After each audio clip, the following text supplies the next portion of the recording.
Hi, my name is Yesenia Hanif, and I am a sophomore at Mineola High School. I have a friend named Sarah.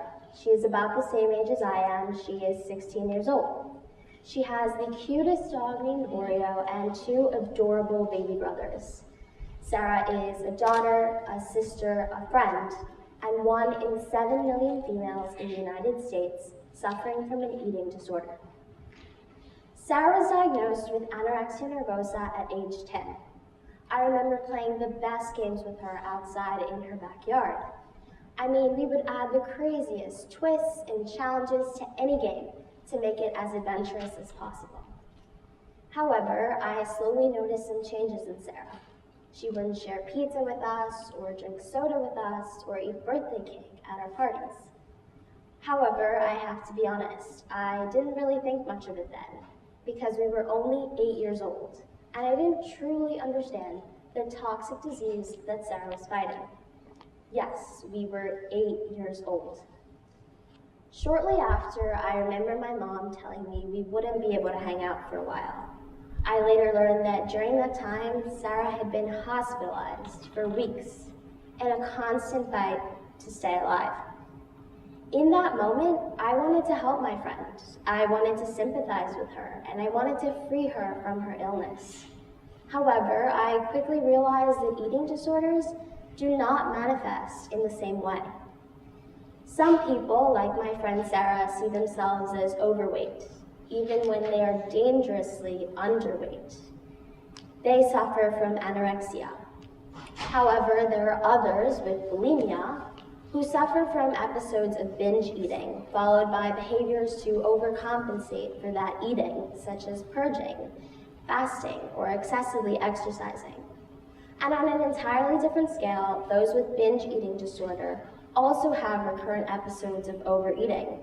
However, unlike a bulimic, they do not purge or fast or exercise thereafter, and so they often suffer from obesity or are overweight.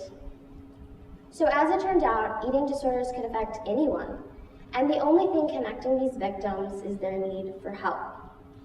When you have an eating disorder, you have obsessive thoughts about food. You feel the need to control your intake of food and feel guilty if you ever eat too much over your predetermined standards.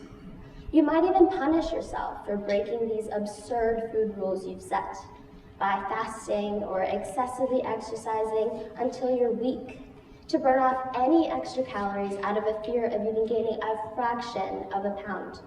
So we've all heard of trendy diets, right? These diets become popular for a little while until a new one replaces them. However, what we don't realize is how polar opposite these diets actually are. For example, a keto diet recommends to have high-fat and low-carb foods, while a low-fat diet says to have low-fat and high-carb foods. And this is just one example of how polar opposite these diets can actually be. So it becomes clear that there is no rule book for your body, and so calorie counting should not be a rule book controlling a person's life. These deadly diets stem off existing insecurities and new pressures. A person susceptible to this disease might feel low self-esteem, dissatisfaction, or helplessness. They feel like in that moment, calories are the only thing that they can control. So they begin to use calorie counting as a rule book for their lives. However, quickly, the eating disorder begins to control them, and a deadly cycle of paranoia, restriction, and fear of overeating is set into motion that is extremely hard to escape. Eating disorders are proven to have detrimental damage to the body. They're associated with both physical and mental problems developing. Anemia and osteoporosis are possible. Damage to the heart and brain are possible. And these are just a few of the destructive effects an eating disorder can have on the body. Women with eating disorders often have irregular periods, if not ones that are completely absent, meaning that during this time, they are not able to conceive.